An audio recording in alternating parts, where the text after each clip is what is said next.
Halo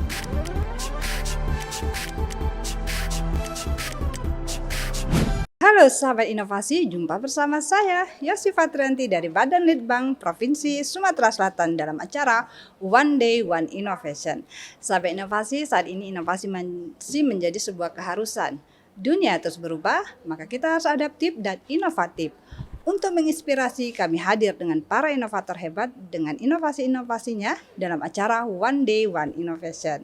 Nah, sahabat inovasi, saat ini memang inovasi masih menjadi keharusannya bagi kita karena berbagai macam masalah sepertinya harus kita selesaikan melalui inovasi, termasuk di dunia pendidikan tentunya.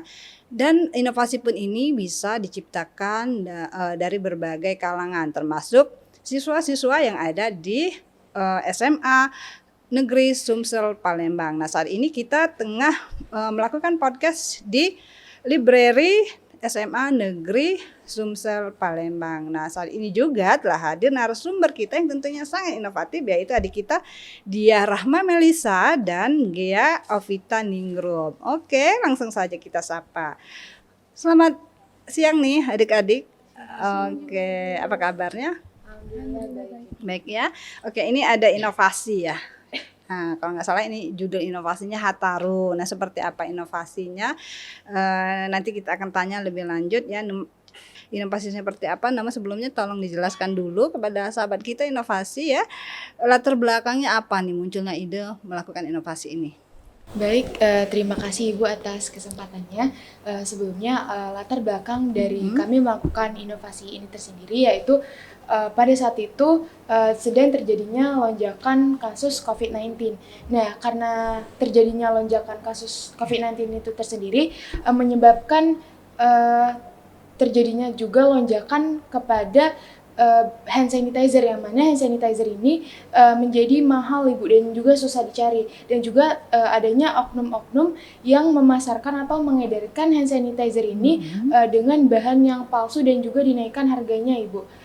Dan karena masalah ini kami sebagai generasi muda tergugah nih Bu, gimana caranya kami untuk berkontribusi dalam menangani masalah ini. Nah, kami melihat peluang di SMA Negeri Sumatera Selatan itu sendiri, yaitu karena terdapat banyak tanaman tanaman ketapang dan juga tanaman jeruk di SMA Negeri Sumatera Selatan. Kami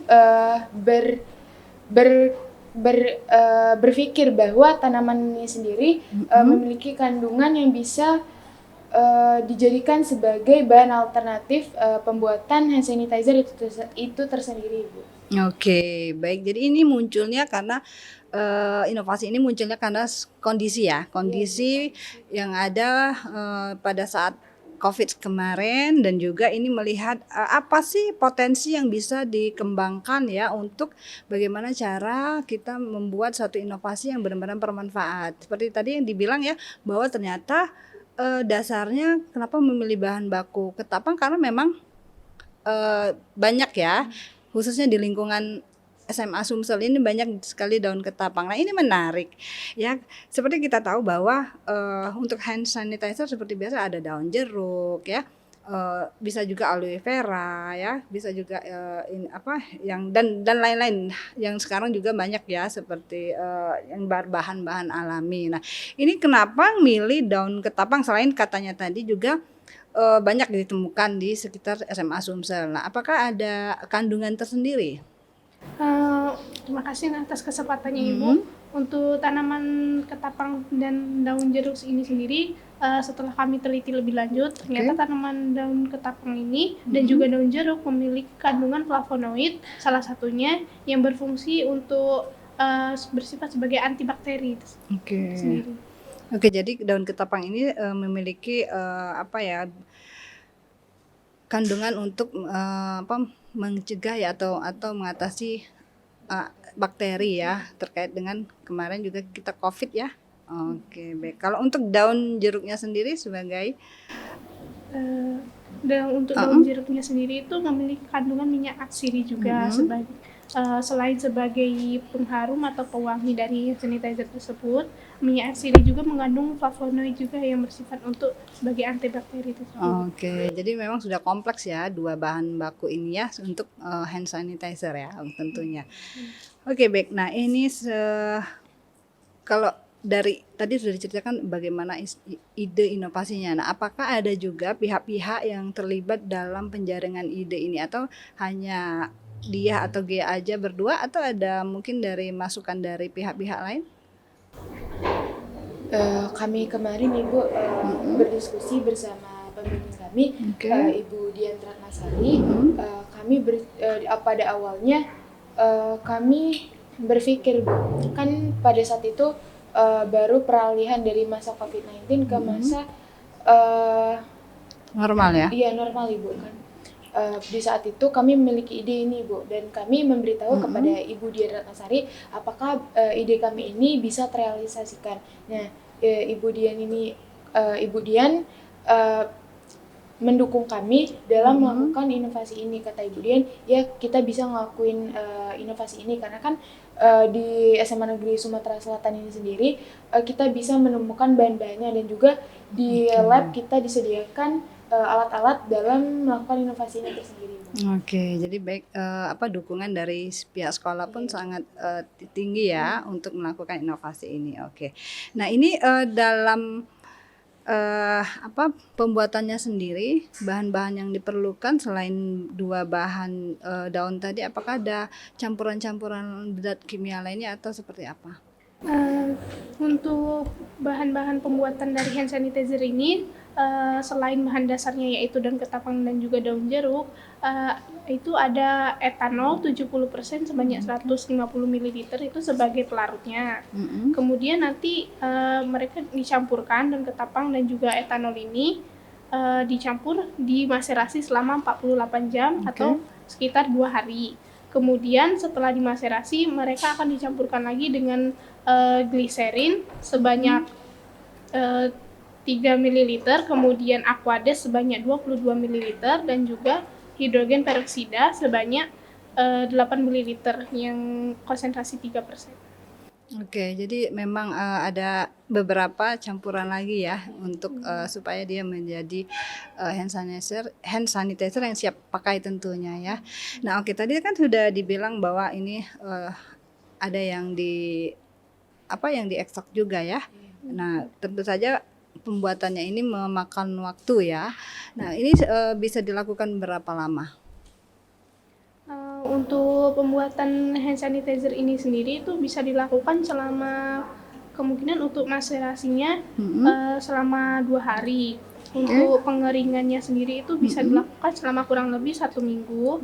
Dan penyimpanannya itu kurang lebih 1 minggu.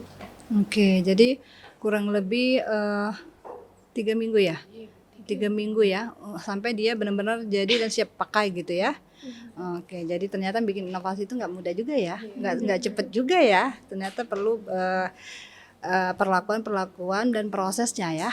Oke, nah pasti ya kalau kita melakukan inovasi kan pasti ada tahapan-tahapannya dan tentunya ini mungkin berulang-ulang ya. Nah ini ada nggak kesulitan atau tantangan dalam melakukan inovasi ini sampai ready nih ya gitu ya? Oke. Untuk hambatannya kami dalam pembuatan hand sanitizer ini tersendiri itu yang pertama itu waktu dan juga biaya. Waktu yang kami gunakan untuk di sini itu tuh sangat terbatas Ibu dalam pembuatan hand sanitizer. Selain kami melakukan penelitian ini, kami juga harus selalu mengikuti kegiatan belajar di sekolah, sehingga kami melakukan penelitian ini sebagai sampingan. Kemudian untuk biayanya sendiri itu kami hanya dapat melakukan uji sebatas uji organoleptik dalam sampel produk kami, dikarenakan untuk melakukan uji efektivitas bakteri ini sendiri itu harus membutuhkan biaya yang sangat mahal. Oke, jadi memang ini sudah sampai, tapi tahapannya sudah sampai uji organoleptik ya. Nah, kalau itu tadi memang dari segi waktu dan segi mungkin anggaran ya. Nah, tapi kalau untuk sendiri misalnya nih, aduh ini kan tadi kan dibilang bahwa oh campurannya sekian persen, pasti ada uji coba satu, ada mungkin ada beberapa uji coba, berapa sampel uji coba ya.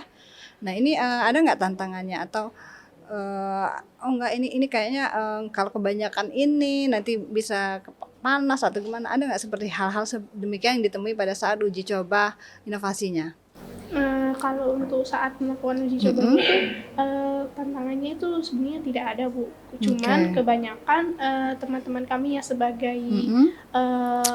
uji organoleptik Oke. ini, yang membantu kami dalam uji organoleptik itu mengatakan bahwa Mm-mm. bau dan juga warna Oke. dari hand sanitizer ini sendiri itu cukup unik dan berbeda daripada hand sanitizer pada umumnya. Oke, jadi itu juga ya apa hasil yang didapat pada saat uji organoleptik dan tentunya ini sangat apa ya memiliki eh, sebagai masukan ya yang bisa kita melakukan perbaikan ke depan. Nah, apalagi tadi udah katanya udah ternyata uji apa yang diuji yang dilakukan proses inovasi justru lebih baik ya dari yang ada di pasaran mungkin ya.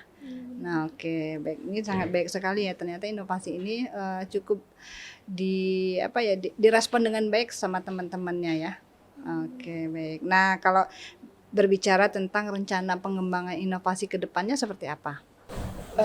Untuk rencana pengembangan inovasinya itu tersendiri, Bu, kami berharap kami kan sebentar lagi bakal ke jenjang yang lebih tinggi yaitu universitas, Ibu. Nah, kami berharap nanti inovasi ini dapat dikembangkan oleh adik tingkat kami karena pada kami sendiri kami hanya bisa mengujikannya pada uji organoleptik. Nah, nanti untuk adik tingkat kami kalau mereka memiliki kesempatan mungkin bisa mereka diuji antibakterikan inovasi ini. Dikembangkan lagi uji cobanya. Oke, jadi memang tadi karena masih tahap organoleptik ya, akan ada beberapa tahapan lagi ya sebenarnya ya, hingga ini siap dikomersilkan ya tentunya. Nah kan, mungkin juga ke depannya ini adik-adik ya atau nanti bisa juga ya nggak menutup kemungkinan ya dia sama Gia juga bisa meneruskan pada saat kuliah nanti ya sehingga ini mungkin bisa juga kita menggandeng kerjasama ya seperti itu ya untuk melakukan lebih jauh lagi tentang hand sanitizer ini karena dari bahan bakunya sendiri kan sudah tersedia sebenarnya ya. Oke, baik. Nah, Sahabat Inovasi ini sungguh baik sekali ya inovasi yang dilakukan oleh adik-adik kita ini ya. Semoga ini yang Sahabat Inovasi juga menjadi motivasi ya, termotivasi untuk melakukan inovasi-inovasi yang sama yang mungkin saja lebih jauh dari ini ya tentunya ya. Oke, baik. Nah, terakhir ya sebelum kita menutup perbincangan kita kali ini, nah mungkin ada yang ingin disampaikan kepada tim-tim inovasinya. Silakan. Baik Ibu, terima kasih sebelumnya.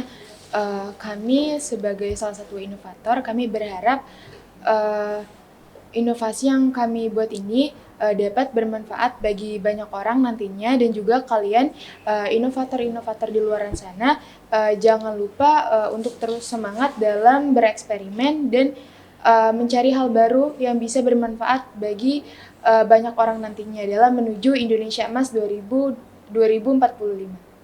Oke, pesan yang ingin disampaikan kepada tim inovasinya maksudnya yang sudah ikut membantu dalam melaksanakan inovasi ini silakan. Terima kasih untuk Bapak PJ Gubernur Sumatera Selatan dan juga Bapak Dinas Pendidikan Sumatera Selatan, Kepala Balitbangda Sumatera Selatan, kemudian Bapak Kepala Sekolah kami, Bapak Iswan Jatikusuma MPD, dan juga pembimbing kami, guru pembimbing kami yaitu Ibu Dian Ratnasari MPD, dan tak lupa juga guru dan staf di SMA Negeri Sumatera Selatan dan juga orang tua, kemudian teman-teman yang sudah membantu kami secara material maupun non material. Oke, baik terima kasih kehadirannya. Ini adik dia sama Gia ya. Oke, mungkin di lain waktu ya kita akan berbincang-bincang kembali tentang inovasinya. Tentu kami yakin ya adik-adik ini jiwa inovasinya masih sangat tinggi sekali ya. Mungkin ada inovasi-inovasi lain yang siap untuk dibagikan di podcast One Day One Innovation tentunya. Oke, selamat kembali beraktivitas ya. Oke, baik.